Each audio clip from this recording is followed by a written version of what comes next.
I'm RazMansReality, and I am now a 100% mobile creator. So the question to explore is, has that transition been difficult? Has it been easy? Have you, as a viewing audience, noticed any difference? Well, if I've done my job right, the answer to that is no, and today we're going to explore just how I've managed to do it.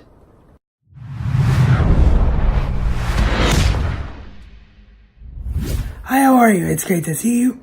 I'm RazMansReality, here with another video on exploring my transition to being a mobile creator. So if this is your first time here and you enjoy videos on film, TV, comics, and tech, then please consider hitting that subscribe button and ringing that bell notification icon so that you don't miss out on any of the future geektastic fun. Recently, I've switched over to the iPhone XR for all of my creation because, quite frankly, it blew my webcam out of the water. It is a much easier thing to be able to sit in front of my phone with a tripod than sit in front of my computer to get alignments and things that I want for shots. And also, the iPhone XR camera allows you to choose the frame rate you want. So for the first time ever, I've been able to do what I still feel is the best frame rate of anything, and that is 24 frames per second. As all film is done that way, and all lip speaking looks most natural in that tone. So, has there been any difficulty with switching over to a mobile creator? Is there anything with being a mobile creator that makes me wish that I had my computer still? Well, the answer to that is no. And in this video, I'm going to show you just how easily you can do everything that you want to do as a creator all right from your phone. So as we switch over to the screen recorder to take a look at the three main elements of creation, that being how to manipulate the iPhone XR camera, how to edit thumbnails, and how to edit video, keep in mind that because of the native nature of the way a phone is recorded, the phone does have to be flipped to a vertical mode, so you will get black bars on the sides of your screen in landscape mode.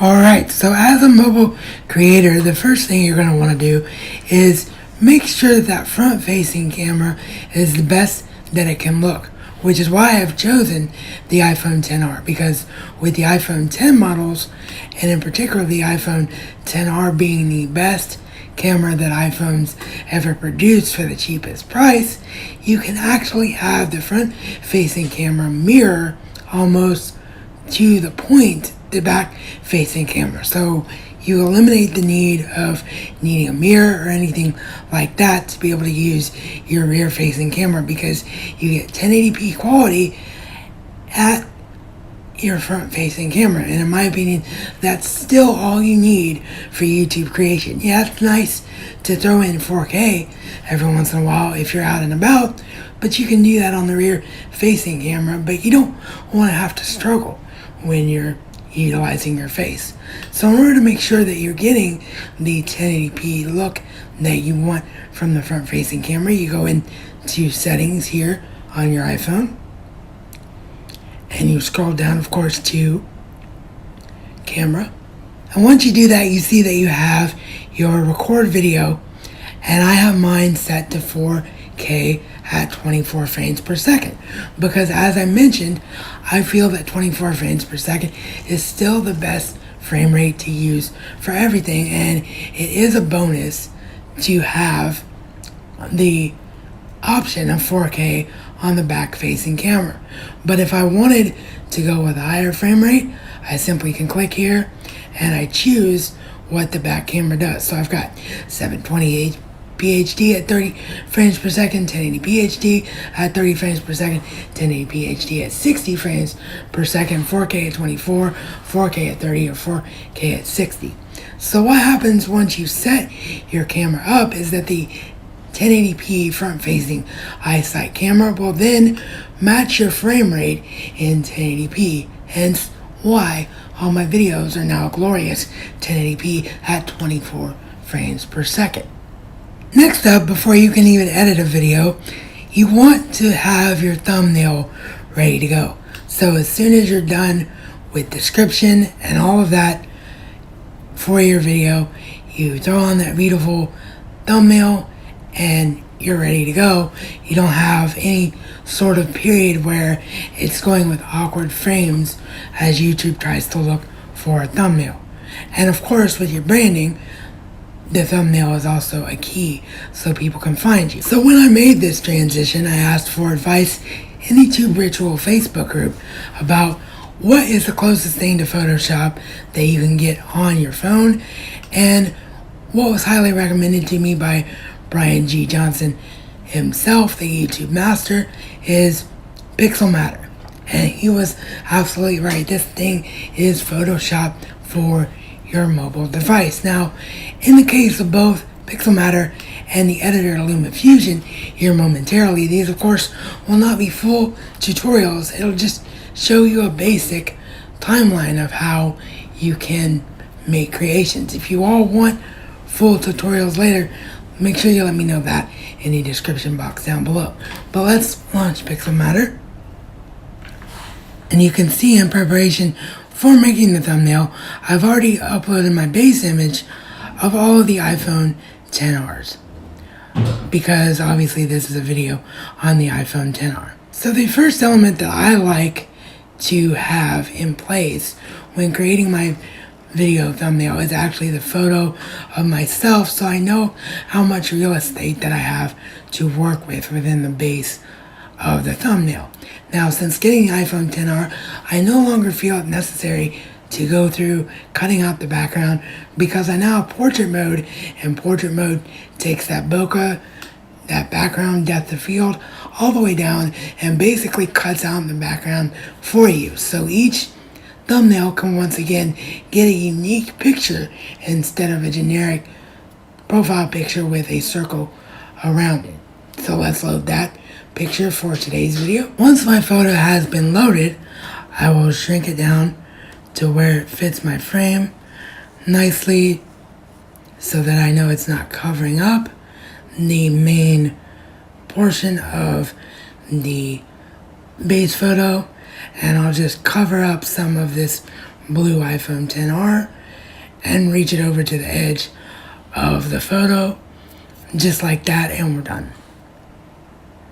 Click out of it. So the next thing I like to do with my thumbnail is go with my base film strip at the bottom that I utilize for my branding.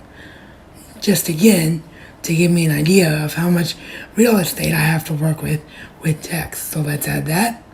We hit the plus sign. We go into all photos and we select the branding strip, which is right here. And we bring it down nice and centered, and we could be done right now, but I like to add stroke and highlighting to the branding strip to make it pop out a little bit more. So let's hit the paintbrush. We're already clicked on style, so first thing we do is click stroke, and the default 0.2 with black is exactly what we need. Now we'll go to shadow, and the default 15 with blur and 5 with offset and a 90-degree angle is exactly what we need for a thumbnail, so we're done. So next, after doing that, of course, is where we want to add our text. So once again, we click on the plus sign.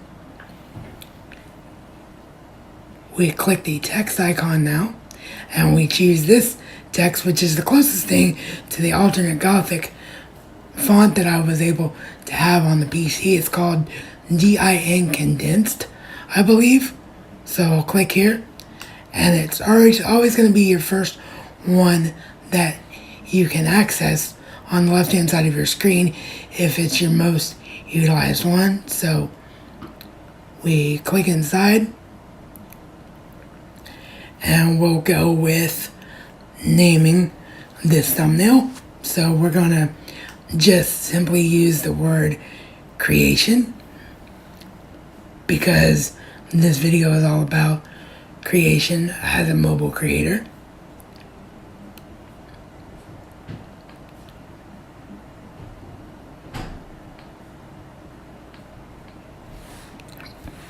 Okay, so once we've chosen our word, the next thing we need to do is double click again to highlight the entire word, and we want to change the color to go with the trademark white of my branding. So we change it from black to white, and you can see it's already looking really nice, but we can do more to it. So we go back and we go over to style and we stroke, change the stroke from black to white, go back, click on shadow, change the shadow from black to white, and we're done. Because believe it or not, the default shadow and blur and all of that within Pixelmator is all you really need for the kind of thumbnails that I utilize. So with that, we just now have to increase the size of the text so that it really pops out on your screen when you're looking at it. So let's get an idea of what we want here size wise. So we go back to text and we increase the size.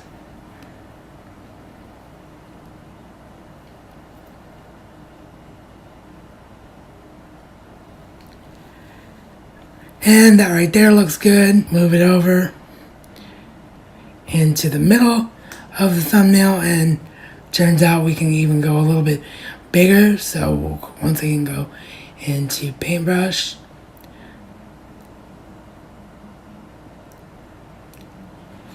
You always want to make everything as big as you can make it so that it really, sorry about that, so it really flows nicely into your thumbnail.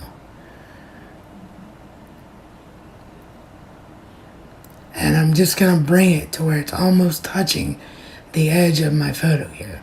So as big as I can make it.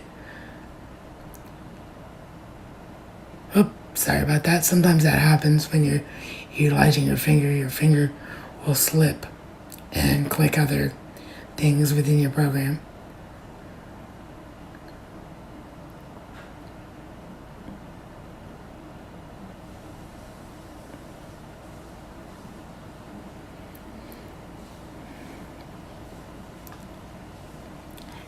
So in this case, it turned out to be about 428. Now that all of our elements are in place for the thumbnail, is that the base photo of the iPhone XRs could do with some saturation increase just to make it pop out a little bit.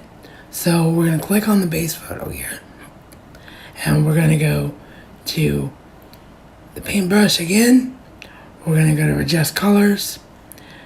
We're going to go to the default where you can manipulate things yourself. We're going to increase contrast a little bit to about right there, and we're going to increase saturation a little bit also to about right there. And there we go. There is my thumbnail for this video. So now let's take a look at the basics of the editing process by editing the front portion of this very video that you're now watching. So we're going to open LumaFusion, and the first thing we do is plus to create a project. Give the project a name. So I'm going to name it the name of this video.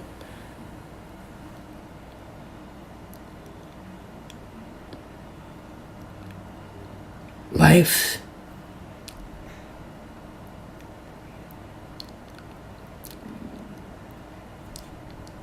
as a mobile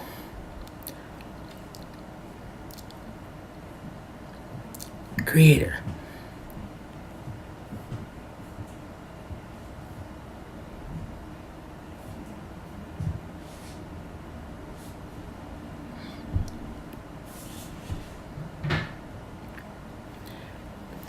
Change my frame rate to, of course, 24 to match my output, and of course keep it on landscape. And I'm going to scroll down and choose the intro portion of this video. Now I could do in and out points up here, but I find it easier for myself to work directly from the timeline, so I'm just going to pull it down right into the timeline. And you can see that it's real easy just to scroll over and clearly see where you started talking. So I give myself a little room because I like to do that fade in, cut, click on the empty space, delete. So before I do anything, now that we're back on the beginning of the timeline, I of course like to increase the volume a little bit just because of the nature of my voice. Now LumaFusion does have things like Adobe Audition did to make your voice sound a little bit more radio-like, but in the case of the built-in microphone on the 10R and the ease of using it because of how good it sounds, I found that if I do too much manipulation, the same with the colors of my video, it actually doesn't look as good as just what comes straight out of the camera and straight out of the sound of the phone. So in this case, all I do is make sure that I'm clicked on the video, then I double click, and I go into the volume icon, and I simply increase my decimals all the way up. Again, this is because of the nature of my voice. I would not recommend this for everyone.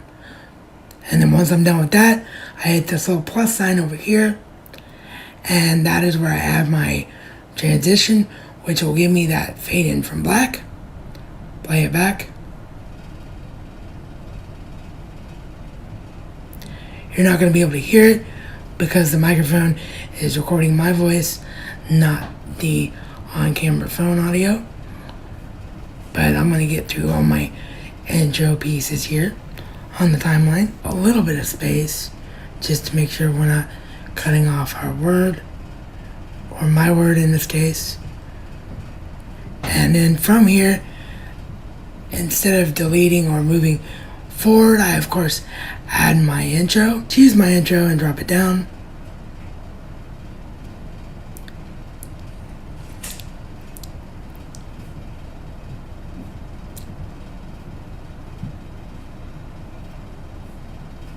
Once the intro is in place, I of course fast forward the timeline to where I start talking again, make that cut, delete that excess, and then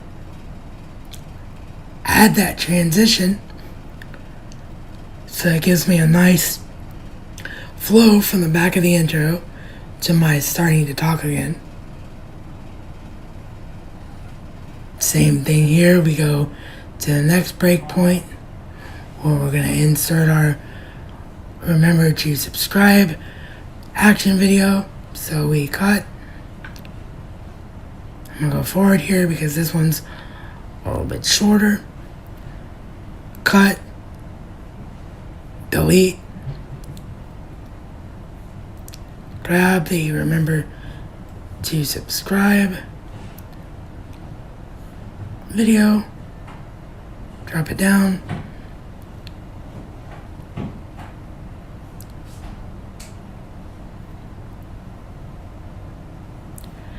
And we're done.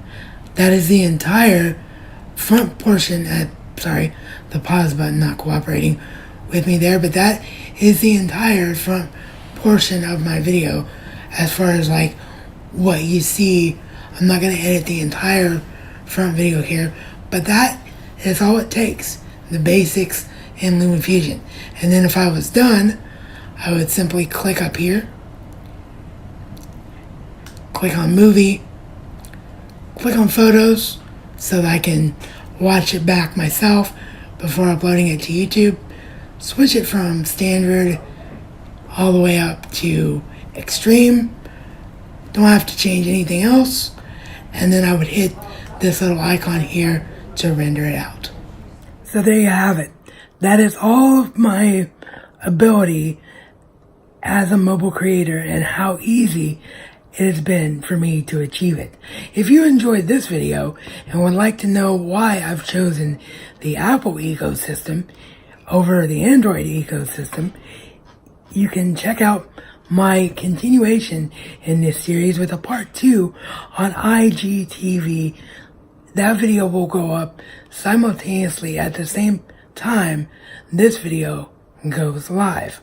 So you can follow me over at Instagram/RazMansReality and click on the IGTV icon for that video. If this was your first time here and you don't want to miss out on any of the future Geektastic fun, then please consider hitting that round subscribe icon on your screen right now so that you can make sure that you are subscribed to the channel and you can check out my latest video and the video that YouTube recommends best for you, my viewer.